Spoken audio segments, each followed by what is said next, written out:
Bonsoir à tous, shalom, shalom peuple de Dieu, que Dieu vous bénisse abondamment. Je reviens encore aujourd'hui, pas pour partager un message d'enseignement, pas pour partager un conseil ou quoi que ce soit, mais c'est pour vous apporter le message que le Seigneur m'a communiqué au travers d'une révélation.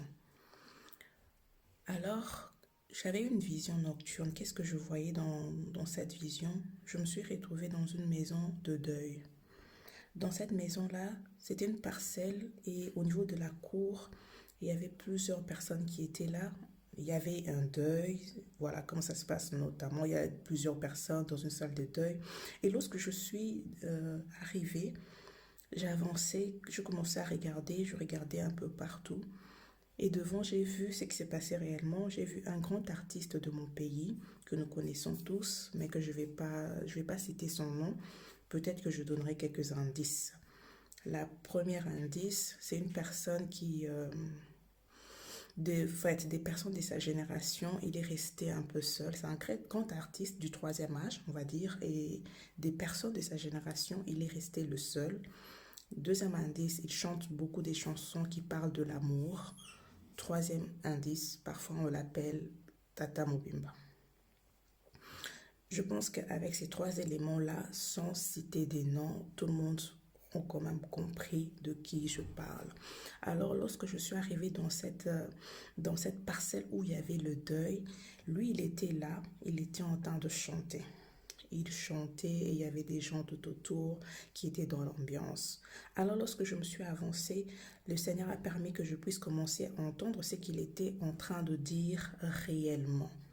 Il avait les bras écartés, il a levé les bras, il répétait: vos bénédictions m'appartiennent, vos vies m'appartiennent. Mais les gens qui étaient là, ils étaient vraiment dans la joie, ils étaient comme ivres de la musique, ils étaient vraiment enivrés dans l'ambiance, ils étaient contents, ils chantaient, ils dansaient, ils apercevaient peut-être même pas ce qui se passait là, ils étaient vraiment dans la joie. Et au même moment, je comprenais ce qui était en train de se passer. On m'expliquait dans le sens que, en dansant et chantait, pendant que lui, il est en train de dire: vos bénédictions m'appartiennent, vos vies m'appartiennent, ils étaient en train d'approuver. Les personnes qui dansaient et qui chantaient avec lui, ils étaient dans l'ambiance pendant que lui chantait, ils étaient en train d'approuver les paroles de ce grand artiste. Alors, moi-même, en fait, lorsque j'étais enfant, je dirais même pas lorsque j'étais enfant, je dirais que la musique mondaine faisait aussi partie je vais dire de moi, de mon enfance. En tout cas, j'ai vraiment baigné dans la musique depuis petite jusqu'à ce que je connaisse Christ, jusqu'à ce que je rencontre Christ. Donc, depuis ma tendre enfance. Et pour les personnes de ma génération, les personnes qui vont se rappeler de ce petit morceau qui régnait à l'époque, on appelait ça Nina Lengisaka, quelque chose comme ça. Et quand on disait Yakole Ngissa, je devais avoir 4 ou 5 ans, quelque chose facilement par là. Je tremblais, je faisais trembler mon dos, je bougeais d'une manière, c'était vraiment très électrique.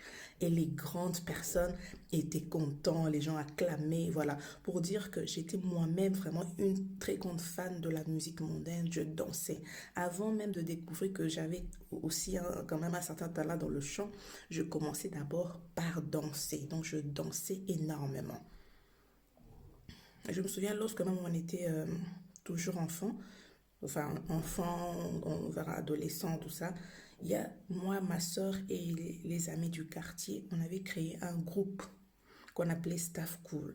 Donc c'était une sorte de club et le rôle c'était quoi? On répétait les morceaux à la une, on répétait les pas des danses, on dansait et on organisait des spectacles dans lesquels on invitait les autres enfants du quartier qui venaient regarder et qui venaient, voilà, profiter de ce moment-là avec nous. Tout ça pour vous dire que moi-même, j'étais vraiment addict de la musique mondaine. Oui, je prends le mot, je pense que le mot est juste. Donc, en gros, comme vous l'aurez compris, de ma tendre enfance jusqu'à l'adolescence, j'étais vraiment baignée dans cette musique-là. Je dirais même j'étais accro, j'étais addict à cette musique parce que ça faisait quand même partie de moi d'une certaine manière. Et même lorsque je me suis convertie, je me souviens, abandonner cela a été quand même très difficile. Je suis parvenue juste par la grâce de Dieu. C'était vraiment comme une sorte de délivrance. Voilà, et à mon époque, on écoutait, c'était vraiment les artistes comme Boyz II Men, Backstreet Boys, les Poetic Lovers, Cisco, qui d'autre? Britney Spears, Destiny Child, et je mélangeais tout cela avec la musique congolaise. Donc, ce qui est important à savoir que la musique mondaine enfin, c'est addictive, hein, ça rend accro. C'est une forme d'addiction. Et aujourd'hui, toi qui entends ce message, qui est encore accro à ce genre de musique, Dieu passe par moi, une ancienne accro, pour vous apporter ce genre de message. Ce n'est pas un hasard. Ce n'est pas un hasard. Dis-toi que ce soit la musique américaine, africaine, européenne, peu importe. Si tu es encore dans ce genre de musique-là, si tu écoutes encore ce genre de musique-là, sors de là. Si tu entends ma voix, sors de là afin de sauver ta vie.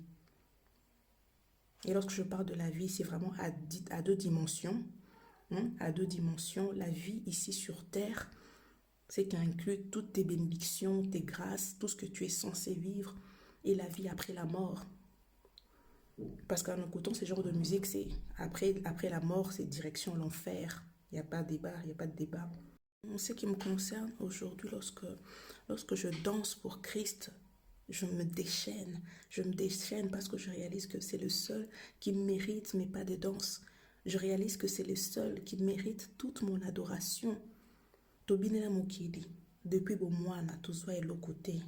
Il faut t'exalter, ni sur terre, ni même après la mort.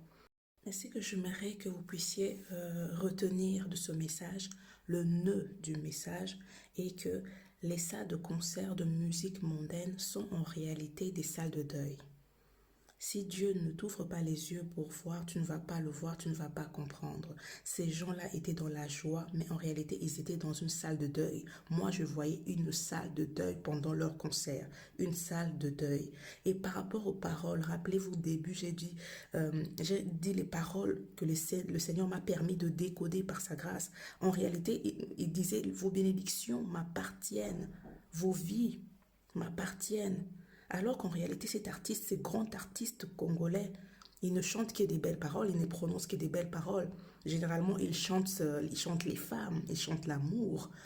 Mais par la grâce de Dieu, moi, j'entendais autre chose. Il disait, vos bénédictions m'appartiennent, vos vies m'appartiennent. Retenez vraiment ce chose.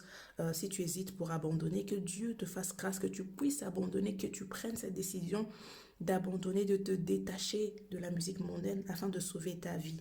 C'est sérieux. Soyez bénis.